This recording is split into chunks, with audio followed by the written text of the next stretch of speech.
అలంకరించిన పెద్దలందరికీ నమస్కారాలు.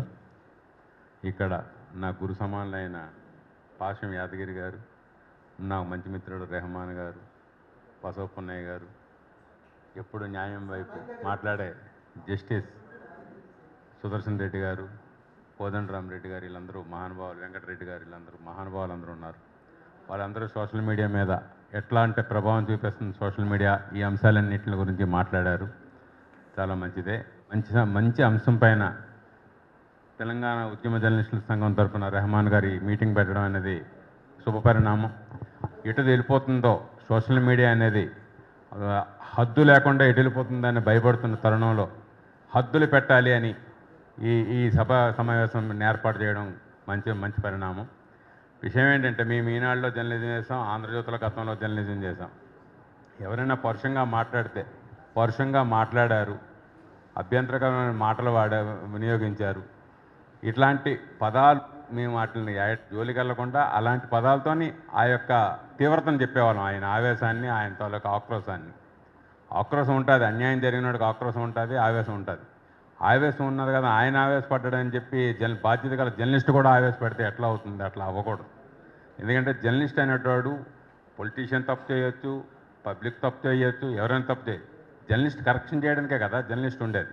ఆ జర్నలిజం అనే బాధ్యత నుంచి తప్పుకోవడం, ఈ జర్నలిస్టులుగా ఈ సోషల్ మీడియాను కూడా ఇన్ఫ్లుయెన్సర్స్గా పిలుస్తున్నారు, జర్నలిస్టులుగా కొంతమంది భావిస్తున్నారు.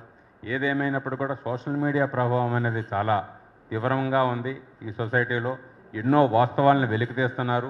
ప్రతి పేపరు, ప్రతి మీడియా సంస్థ ఒక పార్టీకి అంకితంగా అనుబంధంగా ఉన్న తరుణంలో సోషల్ మీడియా చాలా అంశాలని, వాస్తవాలను చెప్తున్నది. అందుకు ఒక పక్క ఆనందంగా ఉన్నా కూడా ఒక్కొక్కసారి హద్దులు మీరిపై ప్రవర్తించడమే చాలా బాధాకరం. ఎవరికైనా కొన్ని హద్దులు ఉంటాయి. ఆ హద్దుల ప్రకారం చాలా హుందాగా, చాలా సమాజానికి ఒక విషయాన్ని చెప్తున్నప్పుడు ఎంతోమంది అనుసరిస్తారు ఆటోమేటిక్గా. ఆ అనుసరిస్తున్న టైంలో మనం ఎంతో బాధ్యతతో మాట్లాడాలి, బాధ్యతగా వీడియోలు చూపించాలి. అంతేగాని ఊరికినే ఏదో ఒక సంస్థ మీద కానీ లేకపోతే ఒక వ్యవస్థ మీద కానీ ఇష్టానుసారంగా బురదజల్లే కార్యక్రమాలు, దీన్ని బ్లాక్మెయిలింగ్ చేయడానికి సోషల్ మీడియాను వాడుకోకూడదు.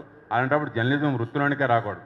మేము కూడా కంట్రిబ్యూటర్లందరినీ మేము సెలెక్ట్ చేసేటప్పుడు అనేవాళ్ళం, సంపాదించుకోవాలనుకుంటే జర్నలిజంలోనికి రాకండి, సమాజానికి సేవ చేద్దాము, సమాజానికి మనం ఉపయోగపడతాము, మనము సమాజంలో గుర్తింపు పొందుదామంటేనే ఈ జర్నలిజంలోకి రండి. జర్నలిజం ద్వారా సంపాదించుకున్నాడు ఎవడు ఉండడు. జర్నలిజం ద్వారా వేరే వృత్తుల్లో ఇంతకంటే హ్యాపీగా సంపాదించుకుని హ్యాపీగా కుటుంబ జీవితాన్ని అనుభవించవచ్చు. కానీ జర్నలిజంలో మనం ఏంటంటే ఒక బాధ్యత గల యువతగా, బాధ్యతగతమైన వ్యక్తులుగా మనం బతుకుతున్నాం. కాబట్టి ఆ బాధ్యతను నెరవేర్చాలని మనసారా కోరుకుంటున్నాను. జస్టిస్ సుదర్శన్ రెడ్డి గారి నేతృత్వంలోనే media council, Telangana media council అని ఏదో పేరు పెట్టి వస్తే చాలా హ్యాపీగా ఉంటుంది. దాన్ని మేము స్వాగతిస్తాను. ఈ కార్యక్రమానికి నన్ను పిలిచినందుకు రెహమాన్ గారికి, మీరందరూ హాజరైనందుకు మీ అందరికీ ధన్యవాదాలు తెలుపుతున్నాను. Thank you.